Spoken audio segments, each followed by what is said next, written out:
In 2021, a partnership was formed between the Frontier School Division and the Learning Bar. Our goal through this partnership was to support Frontier in increasing the reading achievement of children in grades K to 3 by 10%.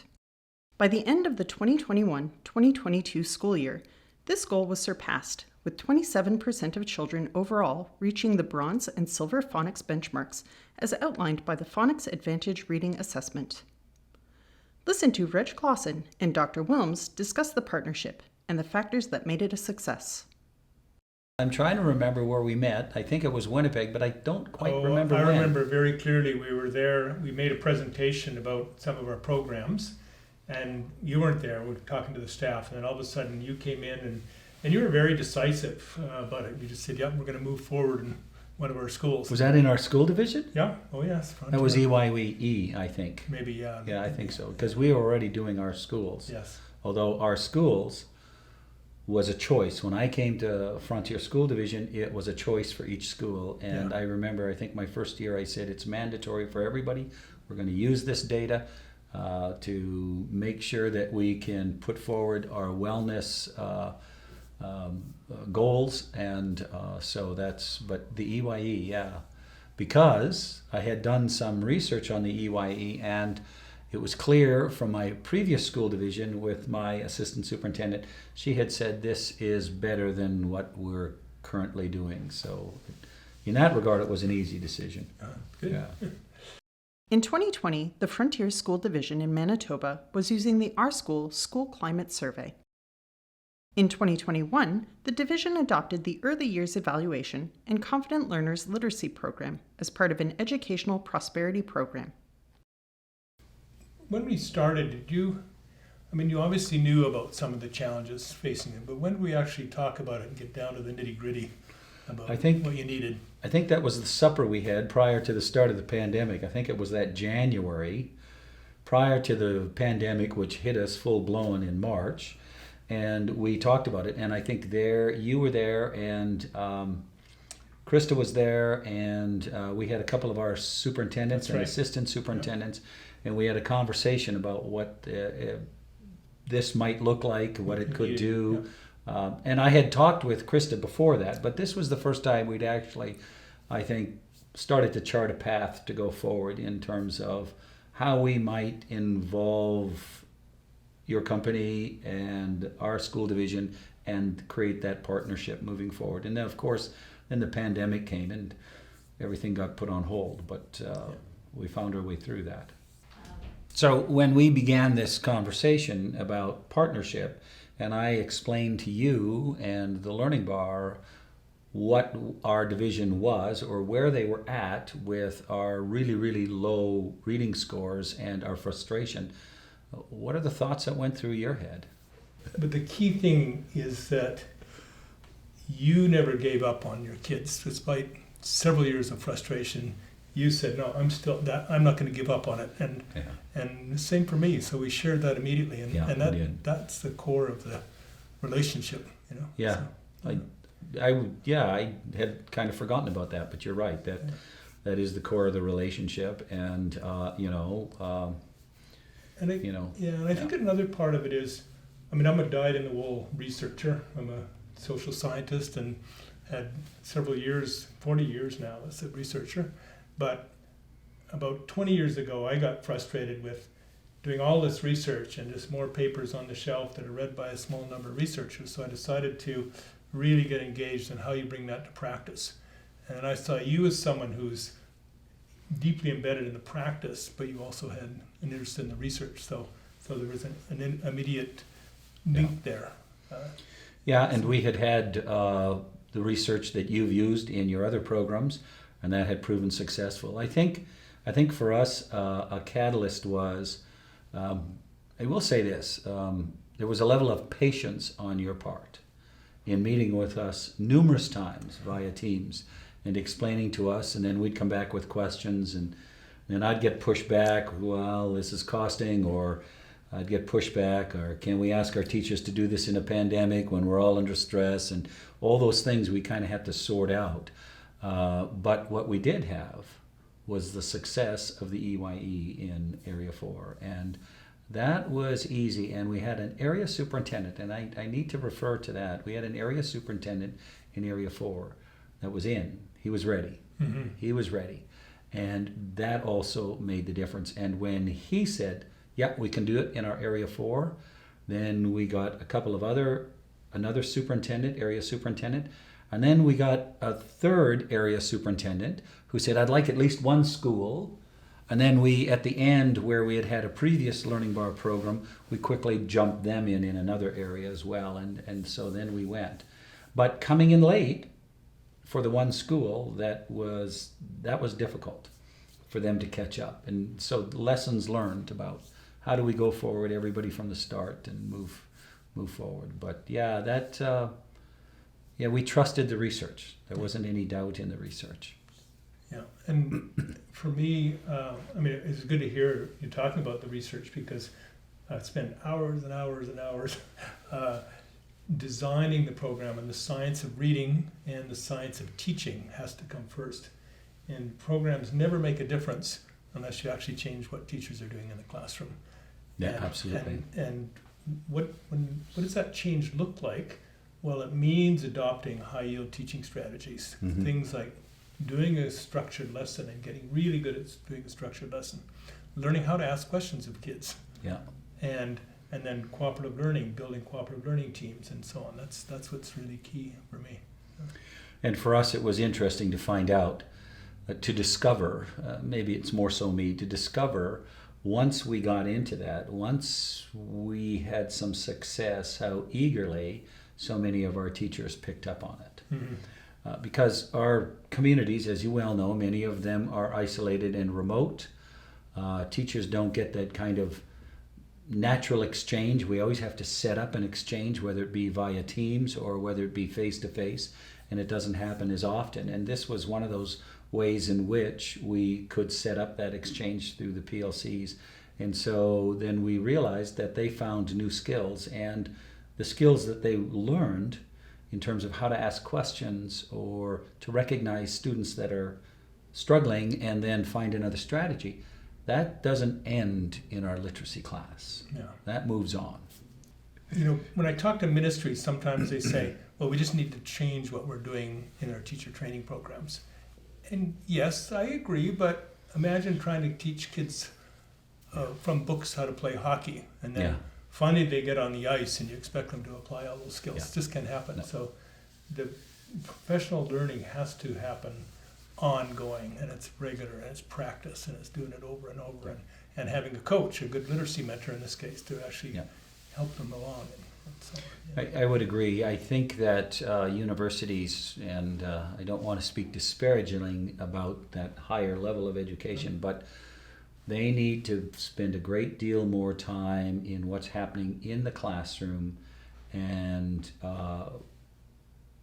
preparing teachers for what's happening in society today.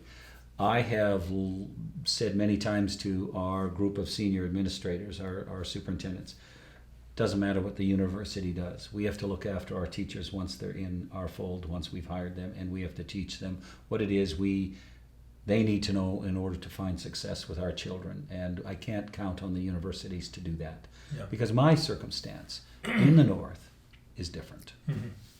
Not only that, is there's certain norms for teaching that are already embedded, and what we're trying to do is actually change those norms for the whole division eventually.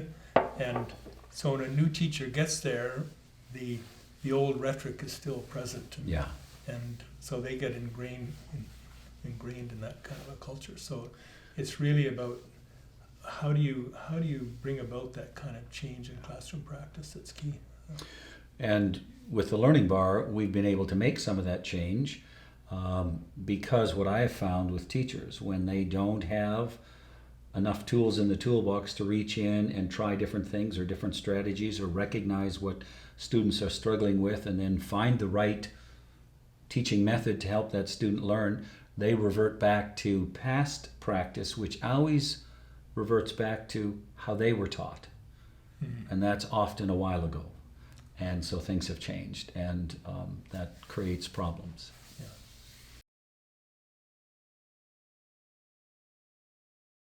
how did you align the learning bar with our needs and what you thought that we needed? And perhaps even talk a little bit about what are the things you did in order to kind of keep that going, because that's what we felt. So That's good. So I think one thing that really worked well was having a kickoff in April and May before the school year. So yeah. we got to know your people, we got to understand some of the issues and so on. I think that was key. And having that, starting off with the leadership and getting really clear on the vision and the mission and so on, knowing that everybody's on board. I think those things were really key. We spent a lot of time on that. I don't know if you remember. We did. We did. And, That was, we met, we met more in the spring of 21 in order to get the 21-22 school year ready than I think we've met now in the spring of 22 to get the 22-23 school year ready with the new one. So I actually wonder how that will play out and whether or not we'll need to push that a little bit more early on. Yeah, and you also had a great support from your own head literacy mentor, and who was working with the other literacy mentors, and that provided a conduit for us, for our literacy mentors to work with yours. So it wasn't just the leaders across, but it was also the literacy mentors, and then and bringing that to the schools. I mean, I think that was really key. Yeah. So we had a lot of discussions about the knowing what your needs were. Didn't end with signing the contract. It was an ongoing process, and still is an ongoing process. I have to say, it is. Attendance has really risen right now to the top of the agenda. Getting all the kids back to school, and that's huge. When you talk about the great results you had this year, that's for all kids, but there's some of those kids weren't even in school, right? So. True. I think the results would be that much higher if we. Or I shouldn't say they were there, but they weren't. They didn't come very regular. Yeah. We had a lot of students that were absent and were very sporadic in their attendance. The other thing that's happened is we've kind of aligned our efforts. Things have kind of evolved. So we had an emergence of literacy leads in our schools.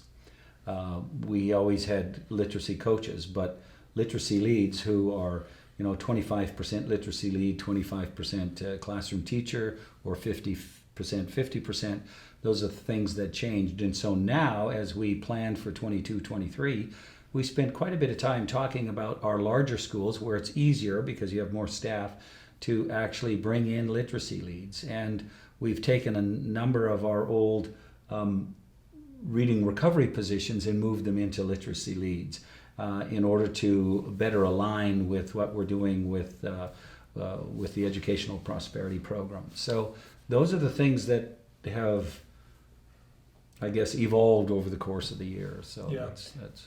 Yeah, and we had those discussions. I've never been a big fan of itinerant literacy leads. By itinerant, I mean you go from one school to another, and it's really hard to bring about any kind of change with that model. And I'm the same way with special education, that it's hard to bring change in a whole school by pulling kids out and having a couple of hours a day with special in special ed with group working with groups of 2 or 3 children. Very hard. So the goal for me is whatever the skills those special education teachers have, that's what you want for all your teachers, and it's quite doable. It is quite doable. It is quite doable.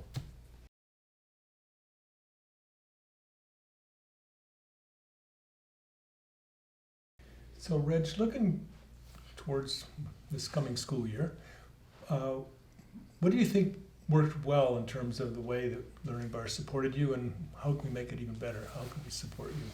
I think the first thing was the support, the amount of times we were able to meet. And when we first talked about those meetings and planned that out as to the PLCs and the leadership, as we went along and realized that in some ways we were floundering a little bit, in part because we were unsure, this was new to us, and in part because we had some pushback because of the time commitment and the requirement for online learning for teachers and for new practices. We met even more often, and the Learning Bar was there. So That part was excellent. That part was excellent. And I know that in between those meetings, there were lots of pick up the phone and have a conversation. I know that we had many conversations in between. And the Learning Bar had enough people that my conversations weren't always with the same people. Mm-hmm. So, I had to talk with finance. I talked with the coaches at the Learning Bar or the people who were leading the PD. You and I had conversations about what are we doing next and where are we going. So I think that one of the keys to our success was that there was a constant realignment. We were constantly checking in with each other to see what we needed and what we thought was going on and what we felt was going on, what we had observed was going on, so that we could plan strategically for what we needed to have go on. Mm-hmm. And I thought I think that was the key. I think that was the key. Yeah.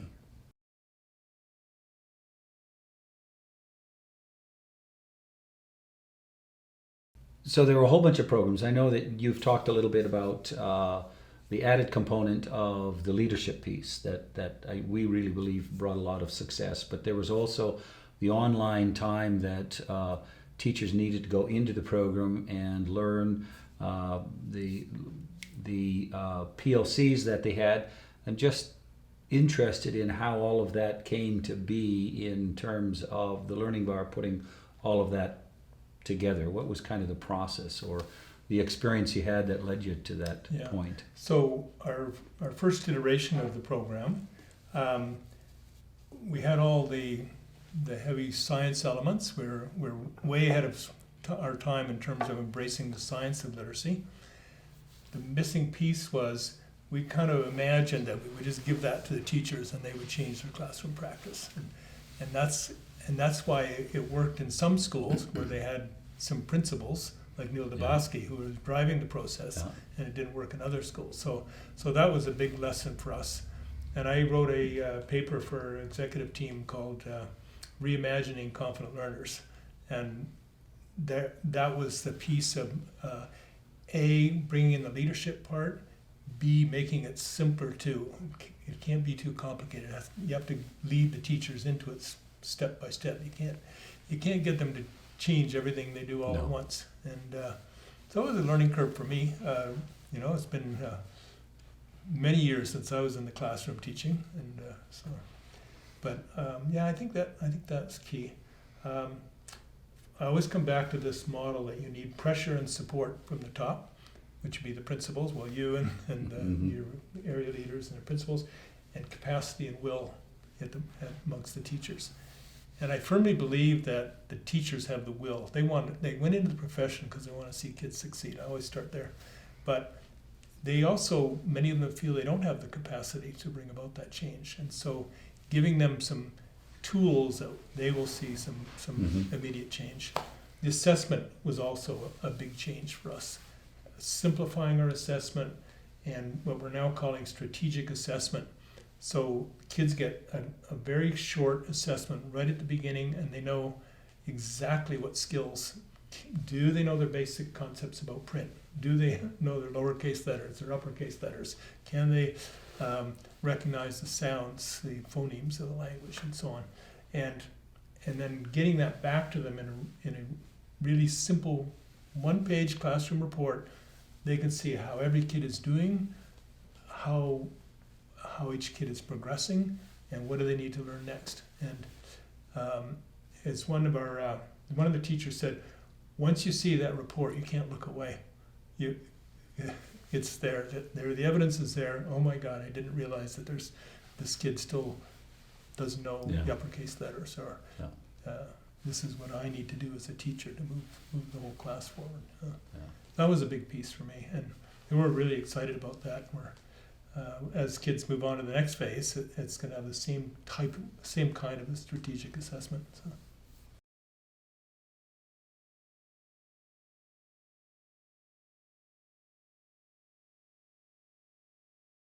I don't know if the brand promise was your idea or our idea, but no, I think it was your idea. So when when we were looking at the final pieces of the contract, there was a brand promise in there of a certain percentage that reading scores would go up, and for us that was already more than what we had encountered in the past on an average for our school division in any kind of program that we had started.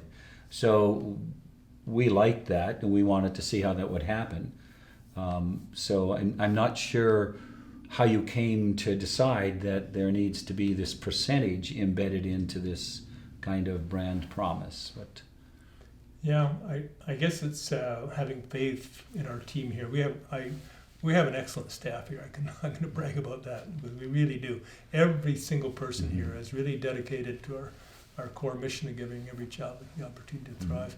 That shines through every day. So I had a lot of confidence in our staff, first of all, and I had a lot of confidence in the program, because it was based on the science of reading and the science of teaching. And so I guess it was that confidence that said, yeah, we can do this. And not only that, if it doesn't do it, then you should be able to bail out. Really, I mean, really, Okay. what's the point of putting all that energy in and then not seeing kids improve in their reading score? So I thought it was a no-brainer in that sense. so, and then the new contract, we've upped that I know. brand promise. I know. In fact, we sent it back to you and said, well, let's just double the brand promise. But we mediated, met in the middle there somewhere. But I think that also speaks to how confident we are and about what we're going to be able to accomplish going forward. My greatest fear is that we're going to think that we're really good at this as a school division, and that we know how to do this, and that it's going to come easily. And I keep reminding our senior administration team, no, we're working with brand new schools now. We're adding people to this direction. We're adding them to the program, and we have to work just as hard with them as we did with the originals. However, we do have the originals with their success, and so those new ones can see that and say, hey, I want to be a part of that. So I'm confident that will be achieved. I don't even see the brand promise as the benchmark. We already envision something much higher, but I think that we can get there. The other piece of it for me is the research on transforming schools says that it takes about 5 years, and some do it in 3 years. So it needs to be at least 3 years. You can't expect. We've had some clients expect things to change overnight, in the first 6 months, and it just doesn't happen that way. Why? Because people have to change their habits, or the teachers have to change what they're doing in the classroom. So it takes 3 to 5 years, and we hope we work ourselves out of a job with you guys in 3 to 5 years. As each new wave comes in, because as it gets embedded in the fabric of what you're doing, that's what's key. I'll be honest, my experience in education says that you won't work your way out of a job with us in 3 to 5 years, but we'll see. We're not there. It'll be a different job. Maybe. It'll maybe be a different job. Yeah, exactly. It'll be a different job. But and we have new teachers. I mean, part of what we struggle with in Frontier School Division is a higher than normal turnover, because we have isolated and remote communities. So we're going to be on the learning cusp of new things for so many teachers, probably for a long time. So there's going to be a need for that kind of professional development. We hope that we can keep the momentum going. And the truth be told, I mean, if we achieved this 25+%, I think it's 27 exactly. But even if we had achieved 12 or barely met the brand promise, I think we would have been pretty happy as well, simply because we hadn't achieved that before. So